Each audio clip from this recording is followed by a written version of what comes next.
दोस्तों कुछ दिन पहले हमने एक वीडियो बनाई थी जो थी हाल ही में मारे गए नक्सली माडवी हिडमा पर। उस वीडियो में हमने बताया था कि माडवी हिडमा कितना संत आदमी था, लेकिन दिल्ली शहर के अंदर पिछले कुछ दिनों में एक ऐसे लोग वायरल हो रहे हैं जिनको देखकर बहुत से लोगों के लॉजिक के तार फायर हो गए हैं। सबसे पहले तो आप ये वीडियो देखिए। जनता का डेवलपमेंट मॉडल लाने की जरूरत है। जो माओवादिस्ट बीजापुर में लेकर आए हैं, जो माओवादिस्ट बस्तर में लेकर आए हैं अपने जनता सरकार के थ्रू। 22 और 23 नवंबर 2025 को इंडिया गेट के पास दिल्ली की जहरीली हवा यानी दिल्ली के पोल्यूशन के खिलाफ प्रोटेस्ट चल रहा था। इसी दौरान कुछ प्रदर्शनकारी माओवादी कमांडर माडवी हिडमा के पोस्टर लेकर बैठ गए और नारे लगाने लगे कि कितने हिडमा मारोगे, हर घर से हिडमा निकलेगा।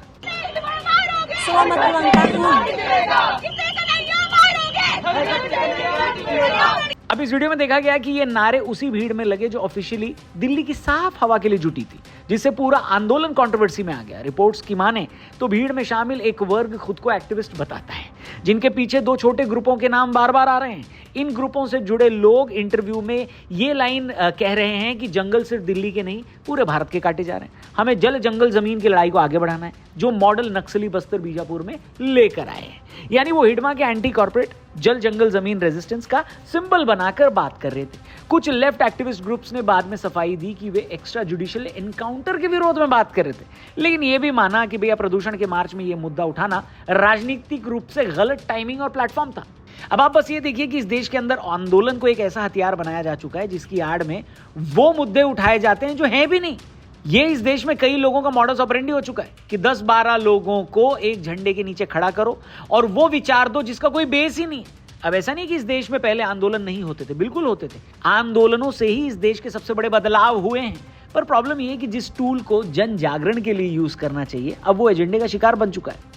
अब इस सो कॉल्ड आंदोलन के ऊपर जब दिल्ली पुलिस ने 20-22 से ज्यादा लोगों को गिरफ्तार किया तब असली दिक्कतें शुरू हुई। A group of protesters raised slogans such as "Long live Madhvi Hidma," but the posters read "Madhvi Hidma Amar Rahe." Protesters also attacked the cops with pepper spray. So pepper spray was sprayed on the police who were trying to remove the protesters. Now नक्सली हिडमा के समर्थन में नारे लगने वालों को Patiala house court में आज पेश किया गया। पुलिस के लगाए आरोपों में पुलिस पर मिर्ची स्प्रे, धक्का मुक्की, रोड ब्लॉकेज और नारेबाजी शामिल है। छत्तीसगढ़ के डिप्टी सीएम और गृह मंत्री विजय शर्मा ने कहा है कि दिल्ली में बैठकर हिडमा को पीपल्स हीरो बताने वाले लोगों को एक बार बस्तर आकर देखना चाहिए कि दशकों से यहाँ के लोकल लोगों और जवानों पर क्या गुजरी है। हमारी हिडमा पर बनाए गए वीडियो में हम ही ने आपको बताया कि बस्तर के इलाके में किस तरह से डेवलपमेंट को जानबूझकर दूर किया गया। विकास वहां तक पहुंचा ही नहीं था, सड़क आने में सालों लगे। अब इसी मुद्दे के ऊपर उन्होंने इसे हिंसा का ग्लोरिफिकेशन बताया। दिल्ली बीजेपी और कई प्रो पुलिस ग्रुप्स ने काउंटर प्रोटेस्ट कर नेशन अगेंस्ट हिडमा और नेशन अगेंस्ट नक्सलिज्म के प्लकार्ड के साथ उन नारे लगाने वालों को अर्बन नक्सल या एंटी नेशनल कहा है। जाहिर सी बात है, हर आंदोलन के बाद ये न्यूटन का तीसरा लॉ लगी जाता है। पर्यावरण प्रदूषण के संदर्भ में बड़े जागरूक हैं और वो इस पर प्रदर्शन करना चाहते हैं और वहां पहुंचते ही उनके चेहरे पर से मुखौटा हट गया और अंदर का असली मुखौटा सामने आ गया और वो मारे गए नक्सली कमांडर के पक्ष में आकर नारेबाजी करने लगे। अब नैरेटिव के तौर पर कहां गलत बैठता है उस पर बात कर लेते हैं। माडवी हिडमा लंबे समय से सुरक्षा बलों और आम नागरिकों पर घातक हमला, एम्बुश, आईडी ब्लास्ट आदि का मास्टरमाइंड है। उसे पीपल्स हीरो या इको वॉरियर के रूप में पेश करना पीड़ित आदिवासियों और शहीद जवानों के साथ अन्याय नहीं है तो क्या है, आप बताइए।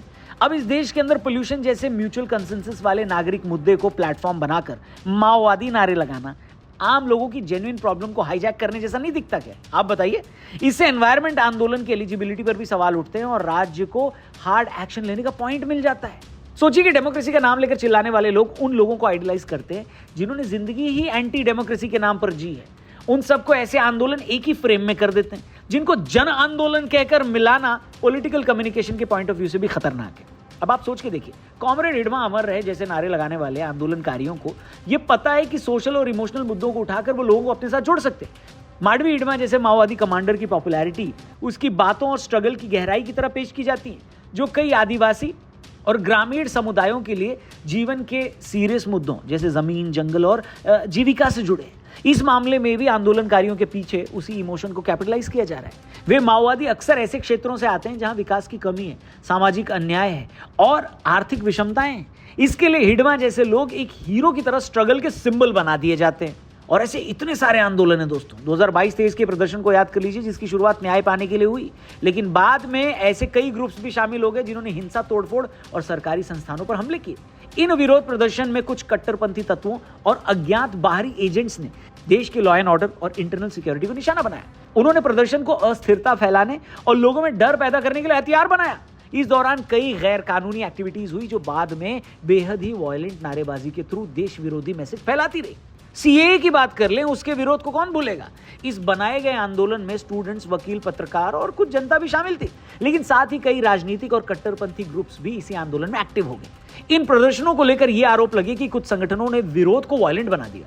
प्रदर्शनों के दौरान भारत के अलग अलग राज्यों में कई जगह हिंसक झड़पें हुई, जिसमें 27 से अधिक लोगों की मौत हुई है। दिल्ली और यूपी जैसे राज्यों में पब्लिक प्रॉपर्टी और प्राइवेट प्रॉपर्टी को लगभग करोड़ों रुपए का नुकसान हुआ।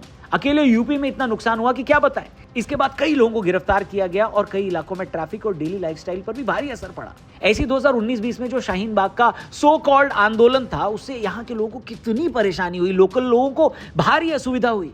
हिंसा के मामलों में पुलिस और प्रदर्शनकारियों के बीच तनाव भी हुआ, जिससे सुरक्षा बलों और नागरिकों को चोटें आई।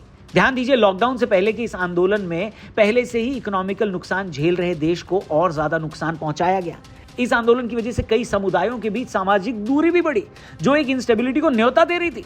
कहा जाता है कि इसमें बाहरी खुफिया एजेंसीज का भारी इन्वेस्टमेंट भी था, ताकि देश के अंदर सत्ता परिवर्तन किया जाए। इतना ही नहीं, इसी दौरान देश का चिकन नेक काटने तक की बातें की गई थी।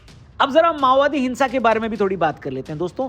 होम मिनिस्ट्री की एक रिपोर्ट के हिसाब से 2004 से 2025 के बीच माओवादी हिंसा के कारण भारत में लगभग 8,895 लोगों की मौत हुई है, जिनमें बड़े पैमाने पर आदिवासी नागरिक, सुरक्षा बल और माओवादी खुद शामिल है। ये एक लंबी प्लानिंग का हिस्सा है, जहां पर इस देश के अलग अलग हिस्सों को हमेशा किसी कॉन्फ्लिक्ट में फंसाया जाने का टारगेट है। इससे दो मतलब निकलते हैं। पहला, लगातार वायलेंस और आंदोलनों के बीच कई इलाकों में डेवलपमेंट के काम रुक जाते हैं। दूसरा ये कि इस दौरान सोशल कॉन्फ्लिक्ट को लगातार हवा दी जाती है। दंगे, फसाद और सांप्रदायिक तनाव बढ़ाने के लिए इसका इस्तेमाल किया जाता है। अब जिस रीजन में, जिस इलाके में, जिस क्षेत्र में विकास नहीं होगा, वहां सोशल अनरेस्ट तो आएगा ही, जो किसी न किसी हिडमा को पैदा करेगा ही। आंदोलन जीवियों का यही काम है। वो हमेशा पहले एक सिंबल को खड़ा करते हैं, जिसके बाद उनका काम ऐसे और सिंबल पैदा करने के ही होते हैं। खैर, ऐसा ही कुछ अब एसआईआर के मुद्दे के साथ भी होता हुआ दिख रहा है। बस आप वेट करिए कि कहीं ना कहीं से एक इंसिडेंट को उठाया जाएगा और ये काम किया जाएगा। अब बात यह है कि वो होगा कब, ये हमें समझने की जरूरत है कि जब तक हम ऐसे लोगों को टॉलरेट करेंगे, ये हमारी चुप्पी को ही अपना हथियार बनाएंगे। आम आदमी की भी एक लिमिट है दोस्तों, उसे भी घर और परिवार चलाना होता है, लेकिन ऐसे लोगों को पहचानना भी बहुत जरूरी है। इस पूरे मुद्दे पर आपका क्या कहना है, कमेंट करके जरूर बताना, क्योंकि आपकी ओपिनियन मैटर करती है। बाकी वीडियो पसंद आई हो तो इसे अपने दोस्तों से जरूर शेयर करना, चैनल को भी सब्सक्राइब करना। जल्दी मिलते हैं। जय हिंद।